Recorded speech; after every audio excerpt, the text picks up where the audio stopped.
हमने multiple alleles discuss किए थे ना, और अभी हमने डिस्कस क्या करने हैं, R H blood group system.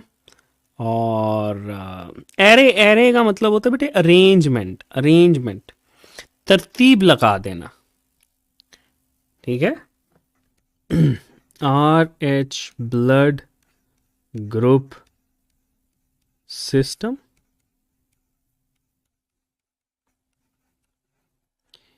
And erythroblastosis fetalis, ठीक है। चलो, टर्म तो थोड़ी सी मुश्किल है, बट आई होप आज आपको ये समझ में आ जाएगी। बट ना आई तो फिर लागे समझ जाएगी। कुछ ना कुछ तो करेंगे ना आज हम इंशाल्लाह। चलो, इसको ना हम छोटे छोटे हिस्सों में तोड़ लेते हैं। जैसे हमारे पास आ जाता है R H blood group system, ठीक है।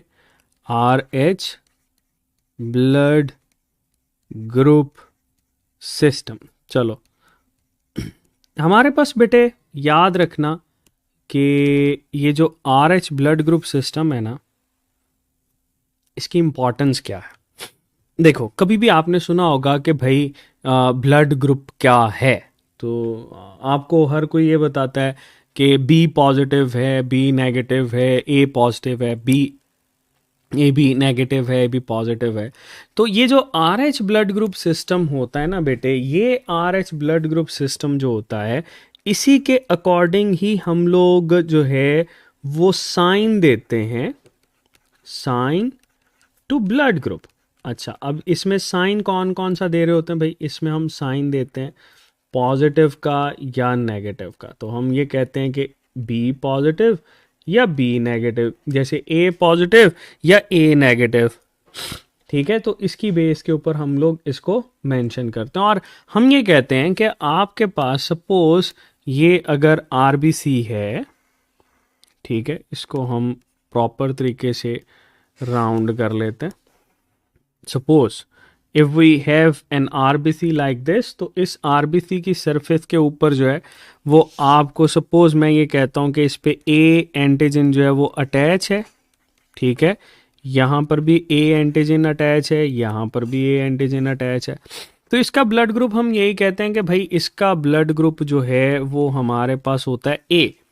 लेकिन बेटे इसके ऊपर एक और एंटीजन हो सकता है, उस एंटीजन की बेस के ऊपर हम इसको पॉजिटिव या नेगेटिव कहते हैं, ठीक है। अगर तो हमारे पास वो एंटीजन है तो हम जो है हम उसको कहते हैं कि ये जी आर एच पॉजिटिव है। सपोज मैं ये कहता हूँ कि यहाँ पर आर एच एंटीजन मौजूद है, ठीक है। तो इस आर एच एंटीजन की प्रेजेंस की वजह से इसका ब्लड ग्रुप होगा पॉजिटिव। तो यहाँ पे बड़ा सिंपल सा है, अगर तो बेटे इसमें आर एच एंटीजन मौजूद है तो ब्लड ग्रुप क्या होगा, पॉजिटिव। अगर बेटे इसमें आर एच एंटीजन नहीं है, ठीक है, एब्सेंट है, तब ब्लड ग्रुप क्या होगा, then it will be negative, ठीक है। तो बहुत सिंपल से, जैसे मेरा ब्लड ग्रुप बी पॉजिटिव है, इसी वजह से मैं आपको कहता हूँ भाई हमेशा पॉजिटिव ही रहना चाहिए ना। चलो, याद रखना बेटे, ये जो आर एच ब्लड ग्रुप है इसकी डिस्कवरी हमारे पास एसोसिएटेड है विद रेफरेंस टू रीजस मंकी। तो रीजस मंकी एक उसके अंदर जो है इसको डिस्कवर किया था। कब डिस्कवर किया गया भाई, 1930s के अंदर जो है इसके ऊपर काम किया गया था। अच्छा, रीजस मंकी जो है ये वो ऑर्गेनिज्म है, और किसने किया था, कार्ल लैंड स्टेनर ने बेटे इसके ऊपर काम किया था। That was Karl Landsteiner, ठीक है जी। तो ये बेटे हमारे पास साइंटिस्ट जिसने इसके ऊपर काम किया, और इसने बताया कि जिस तरह से रीजस मंकी की बॉडी के अंदर हमारे पास ये आर एच फैक्टर होता है, इसी तरह से ह्यूमन बॉडी के अंदर भी होता है। अच्छा, अब आपको ये पता होना चाहिए कि इस आर एच के लिए जीन्स कौन कौन से होते हैं। तो बेटे याद रखना इसमें हमारे पास जो जीन्स हैं वो डिफरेंट हैं, ठीक है। एक से ज़्यादा जीन्स बेटे इसमें होते हैं। जैसे हमारे पास जीन होता है सी, ठीक है, फिर आपके पास डी और फिर बेटे ई। तो हम 3 जीन को जो है वो इसके साथ एसोसिएट कर रहे होते हैं, और ये जो हैं वो ऑक्यूपाई कर रहे होते हैं 2 लोसाई को जो कि टाइटली एक दूसरे के साथ एसोसिएटेड होते हैं, ठीक है जी, क्लियर। जिसमें से इम्पॉर्टेंट वन जो है ये हमारे पास डी है, इसका लोकस सेपरेट होता है, और सी और ई का लोकस जो है बेटे ये हमारे पास सेपरेट होता है। लेकिन मेनली डी है तो डी की वजह से ही हम बेटे इसको रिलेट करते हैं, ठीक है। चलो क्या करते हैं भाई, इसमें हम मेंशन कर देते हैं कि डी की बेस के ऊपर ना सपोज हम ये कहते हैं कि इसके आपके पास पॉसिबिलिटी है कैपिटल डी और स्मॉल डी, ठीक है। ये 2 आपके पास 2 तरह के अलील हैं जिसकी बेस के ऊपर हम बेटे इसको मेंशन करते हैं। डन। अच्छा, अब इसकी जीनोटाइप क्या क्या हो सकती है इसको देखना पड़ेगा, जीनोटाइप को। तो यहां पर हम मेंशन कर देते हैं भाई जीनोटाइप। तो जीनोटाइप हमारे पास क्या होती है, that can be capital D या बेटे कैपिटल डी स्मॉल डी हो सकती है। अगर तो ये आपके पास कैपिटल डी स्मॉल डी है तो इसका एक्सप्रेशन जो होगा जिसको फिनोटाइपिक एक्सप्रेशन कहते हैं, तो ये आपके पास पॉजिटिव ब्लड ग्रुप शो करेगा। हाँ, अगर मैं कहता हूं कि इसमें स्मॉल डी है तो इस जीनोटाइप के अकॉर्डिंगली इसका ब्लड ग्रुप क्या होगा, इसका ब्लड ग्रुप होगा नेगेटिव, ठीक है। अच्छा, अब हम ये कहते हैं कि जो आपके पास पॉजिटिव है उसमें क्या मौजूद होता है, आरबीसी की सरफेस के ऊपर बेटे एंटीजन मौजूद होता है, और जो आपके पास बेटे नेगेटिव है उसमें आरबीसी की सरफेस के ऊपर एंटीजन मौजूद नहीं होता। बहुत आसान सी चीज़ है जिसको हम लोगों ने यहाँ पर डिस्कस किया, ओके। तो इससे आपको ये बात भी समझ में आई कि ये जो कैपिटल डी है ना ये कंप्लीटली डोमिनेंस रख रहा है किसके ऊपर, स्मॉल डी के ऊपर। तो अगर तो ये आपके पास शो होगा तो कैपिटल डी का इफेक्ट जो है वही मेनली हमें नज़र आता है। डन। तो बहुत आसान सी चीज़ थी, ये था RH ब्लड ग्रुप सिस्टम। हाँ, इस RH ब्लड ग्रुप सिस्टम की बेस के ऊपर ना हम लोग क्लासिफिकेशन कर रहे होते हैं, फिर इस डिजीज को डील करते हैं, दैट इज एरिथ्रोब्लास्टोसिस फेटालिस, ठीक है। अच्छा, पहले तो हम ना इस टर्म को देखेंगे कि ये टर्म हमें क्या कहना चाह रही है। गौर से सुनिएगा, ये आपको क्या कहना चाह रही है। जब आप बातें सुनेंगे ना तो चीज़ें बहुत क्लियर होंगी। चलो देखते हैं एरिथ्रो का मतलब क्या है, ब्लास्ट का मतलब क्या है, और बाकी चीज़ों का मतलब क्या है। ओके जी, हम बेटे यहाँ पर ये जो एरिथ्रो की टर्म है, एरिथ्रो ये बेसिकली एसोसिएटेड है एरिथ्रोसाइट के साथ, ठीक है। एरिथ्रोसाइट कौन से होते हैं, ये आरबीसी को बेटे हम लोग कह रहे होते हैं, आरबीसी, ठीक है। इसकी बात करें, ब्लास्ट का मतलब क्या होता है, ब्लास्ट का मतलब होता है फॉर्मेशन, ठीक है। ब्लास्ट का मतलब क्या होता है, फॉर्मेशन, बनाने वाले, ठीक है। ऐसे सेल्स जो कि इसको बनाएंगे, जैसे ऑस्टियोब्लास्ट हम लोगों ने पढ़े थे। अच्छा, फिर हमारे पास एक और टर्म है ओसिस, इसका मतलब होता है नंबर में ज़्यादा हो जाएंगे, ठीक है, इंक्रीज्ड इन नंबर। तो इसको ज़रा अंडरस्टैंड करो, एरिथ्रोब्लास्टोसिस का मतलब क्या है कि हमारे पास जो आरबीसी बनाने वाले सेल हैं ना उनकी क्या हो गई, नंबर ज़्यादा हो गई है। अच्छा, फिटैलिस का मतलब क्या होता है, फिटैलिस का मतलब है कि भाई हमारे पास ये फीटस की फॉर्म के अंदर, ठीक है, फीटस हम लोग कहते हैं नॉर्मलूद बच्चे को, या जो आपके पास डेवलपमेंट के तौर पर डेवलपमेंटल स्टेजेस के अंदर हम लोग इसको मेंशन करते हैं। अब बेटे आपको इसके लिए थोड़ा सा आइडिया रखना पड़ेगा कि हमारे पास ये आरबीसी के अंदर क्या होता है। वैसे तो हम आरबीसी की फॉर्मेशन को प्रॉपरली डील करेंगे, बट यहाँ पर थोड़ा सा देख लो कि हमारे पास ना स्टेम सेल्स होते हैं, थोड़ा थोड़ा बताऊंगा ताकि एक रैंडमली आपको ना आइडिया क्लियर हो जाए। स्टेम सेल से आपके पास बेटे बनते हैं अरिथ्रोब्लास्ट सपोज, ठीक है। वैसे तो और भी बहुत सारे सेल्स होते हैं। फिर अरिथ्रोब्लास्ट से बेटे आपके पास फर्स्ट कर लो हमारे पास बन रहे होते हैं डिफरेंट टाइप के सेल्स, एंड देन आपके पास आ जाते हैं रेटिक्यूलोसाइट्स। रेटिक्यूलोसाइट्स इनके पास न्यूक्लियस होता है, रेटिक्यूलोसाइट से अरिथ्रोसाइट्स, ठीक है, अरिथ्रोसाइट्स, और इन्हीं को ही हम लोग आरबीसी भी मेंशन करते हैं, ठीक है जी। तो बेटे आपके पास ये चीज़ें आ गई। अब हम यहाँ पर किसको डील कर रहे हैं, we are discussing these erythroblast cells. ये हमारे पास अरिथ्रोब्लास्ट को डील कर रहे हैं। अरिथ्रोब्लास्ट का नंबर में ज़्यादा हो जाना बेटे, ये हमारे पास कहलाएगा अरिथ्रोब्लास्टोसिस, और ये किस फॉर्म में है, फीटल फॉर्म में है। जब भी गेस्टेशन पीरियड जो है वो आपके पास अभी फर्स्ट ट्राइमेस्टर कंप्लीट हुआ तो उसको हम लोग फीटस कहते हैं। अच्छा जी, अब अरिथ्रोब्लास्टोसिस को ये सिग्नल कैसे मिलेगा कि भाई अपनी ये जो प्रोडक्शन है इसको ज़्यादा कर दो। इसको बेटे सिग्नल मिलता है जब भी आपके पास जो है ये आरबीसी की जो प्रोडक्शन है ये कम होना शुरू हो जाए। अब ये आरबीसी कम कैसे होते हैं ये देखना है हम लोगों ने, और यही आपके पास जो है इसका फंडा शो करेगा। और फिटेलिस फॉर्म के अंदर भी कम हो रहे हैं ना हम, इसीलिए तो इसको कहते हैं कि एरिथ्रोब्लास्टोसिस फिटेलिस। उसके लिए बेटे हमें यहाँ पर एक अदद बनानी पड़ेगी अम्मा जान, ठीक है जी। तो चलो अम्मा जान बना लेते हैं, और ये हम यहाँ पर मेंशन कर लेते हैं कि भाई ये हमारे पास है एक प्लेसेंटा, ठीक है। चलो ये हमारे पास क्या आ गई है, that is placenta,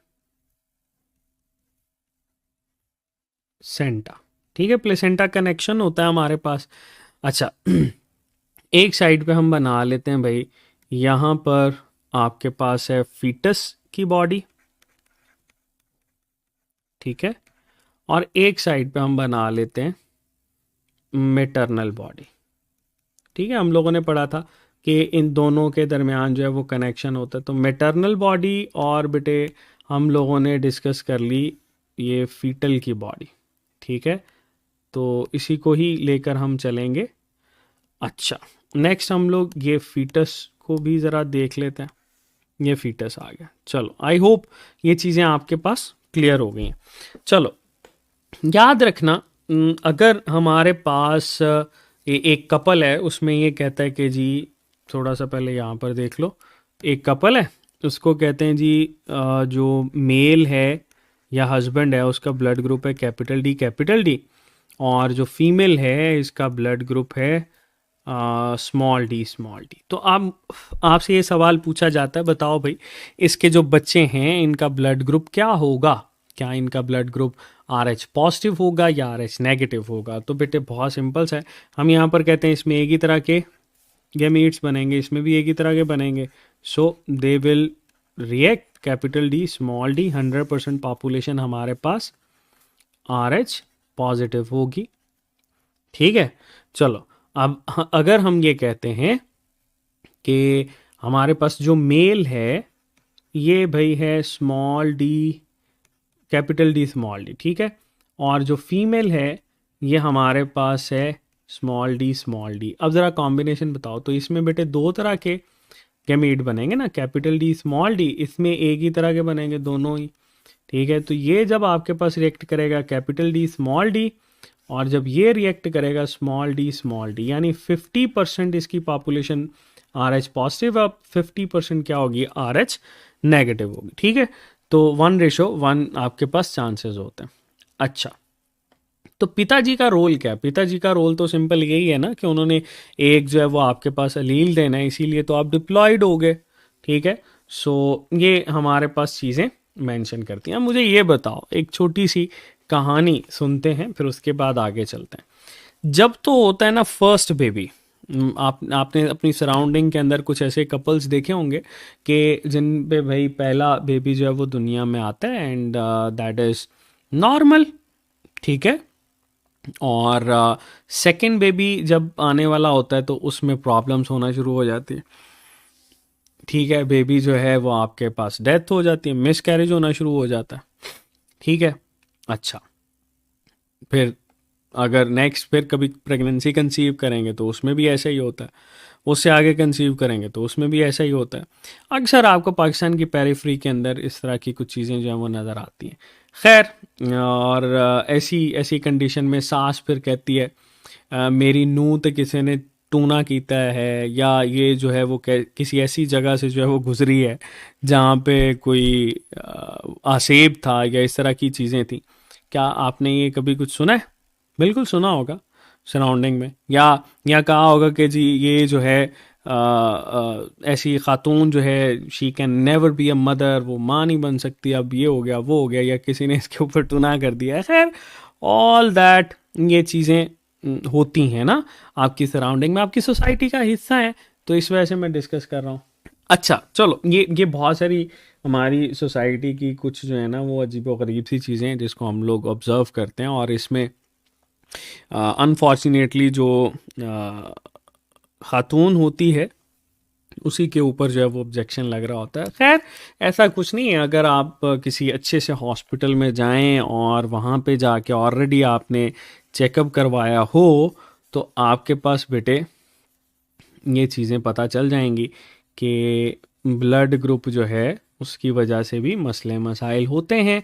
and there are so many families जो कि इस हवाले से कॉन्शियस हैं और पहले ब्लड ग्रुप पिक करवा लेते हैं। अच्छा, अब ये रीज़न क्या है इसके पीछे, हम लोग जब चलेंगे तो हमें एरिथ्रोब्लास्टोसिस फेटालिस नज़र आएगा। देखो भाई, हमारे पास होता ये है कि जब भी आर एच नेगेटिव, फर्ज करो हम यहाँ पर कहते हैं कि अम्मा जान जो है ये हैं आर एच नेगेटिव, ठीक है, और ये जो काका जी हैं ये हैं आर एच पॉजिटिव। सपोज ये पहला बेबी था और इसके दरमियान में हम यहाँ पर ना प्लेसेंटल कनेक्शन भी बना लेते हैं। सपोज ये आपके पास प्लेसेंटा के अंदर ये अम्बिलिकल कॉर्ड है, तो जब भी फर्स्ट बेबी की बर्थ होती है ना, तो उस बेटे याद रखना, उस बेबी की बर्थ के दौरान जो है यहाँ से आपके पास आर एच एंटीजन जो होता है, आर एच एंटीजन ये ट्रेवल करता है और माँ की बॉडी के अंदर जैसे ये एक्सपोज होता है ना माँ की बॉडी के अंदर, तो माँ की बॉडी तब बेटे एंटी आर एच एंटीबॉडी बनाएगी। सपोज ये इसका इंटरेक्शन हुआ और अब ये बनेंगे एंटी आर एच एंटीबॉडी। क्या बनेंगे? दोबारा से बता रहा हूं, एंटी आर एच एंटीबॉडी बनेंगे, एंटी आर एच एंटीबॉडी बनेंगे, एंटी आर एच एंटीबॉडी बनेंगे।